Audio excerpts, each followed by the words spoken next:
Do you always play a lot of mobile games, but you think it's difficult to find new ones that you want to play? Well, look no further, because in this video I'll show you the top 5 best free mobile games of 2016.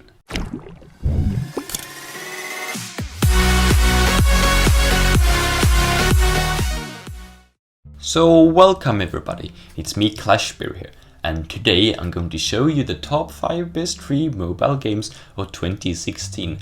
However, keep in mind that these games have to follow different criteria to be able to be qualified on this list, and the criteria are as follows. First of all, the games can't be that intrusive when it comes to microtransactions, so that every minute or so the game wants you to pay money for a specific perk in game.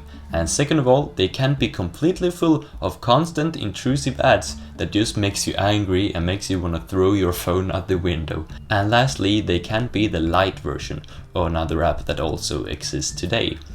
Anyway, let's begin with the first game on my list. So the first game on my list is called Flappy Golf, and this game is a mix of the popular game Flappy Bird and any golf simulator out there. And in this game your objective is to get your flapping ball into each course's hole with as few taps as possible. Just like in regular golf, am I right? Anyway, you can obtain different medals depending on how many taps you finish each course with, and after a short while of playing you can also customize your ball to look the way that you want it to. However, the most fun aspect of Flappy Golf, in my opinion, is the multiplayer mode, and invite a couple of friends over Game Center or via Facebook and see who can finish each course with the fewest amounts of taps as possible. And keep an eye out for new levels to play regularly, because the app is being updated quite frequently. Moving on to the second game in this video, which is called Dumb Ways to Die 2.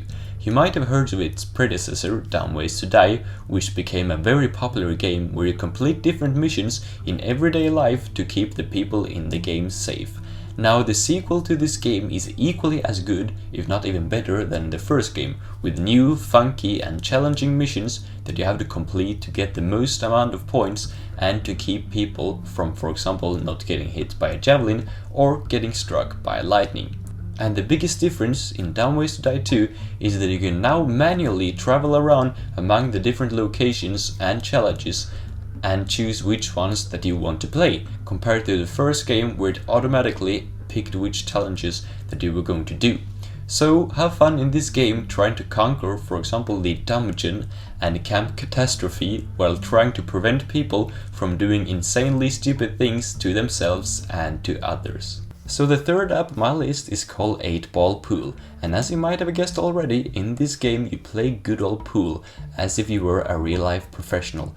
You can challenge your friends, play in tournaments against people from all over the world, or even play offline, which is very useful when you don't have an internet connection. And so when you play a match of pool, you adjust your cue by tapping on the screen depending on where you want to play from. You then power the cue by sliding left on this icon in the left hand side of your screen, and then the game has begun. So if you want to become better at pool or snooker in real life, then this game is perfect for you. App number 4 on my list is called Battle Run, and judging by the name of the app, you would think that in this game you battle against other players while being on the run. And that's exactly what you do in the game. You simply run through a randomly generated course filled with traps, stars and power-ups everywhere, while trying to come in first place and defeat your enemies. And after a while of playing and leveling up, you unlock new things and become stronger, while facing opponents that become stronger as well. But the most fun aspect of this game too is the option to battle with your friends, whether it's via Facebook or Game Center. Lastly, we have a game called Drive Ahead, and this game is about beating your opponent by smashing their head by driving over it, and the first player to reach 5 wins wins the round and collects a certain amount of coins. You can then get new vehicles and hats to equip by turning the lever in the slot machine by paying 100 coins each time. There are also several game modes to play in the game, where you can choose to either play Classic, Mission or King of the Hill. But as with almost all the other games in this video, the most fun aspect of this game, in my opinion, is the multiplayer mode. You can play with a friend using the same device with 2 different controls located on each side of the screen, and in the end of each match you can watch a replay of your recent match, so that you have real proof to show that you really won against your friend. So those were my 5 best free games of 2016 that I genuinely liked playing, and I hope you all enjoyed this video. And just as a suggestion, if you feel like the ads in these games really annoy you, then I suggest you to enable airplane mode, which temporarily blocks your internet connection so that the ads can't be shown in the games. And I will also provide links to all the different games in the description below, so that you can go ahead and download one or all of them if you want to. So I hope you all enjoyed this video. I'm Clashbury and I'll see you in the next one.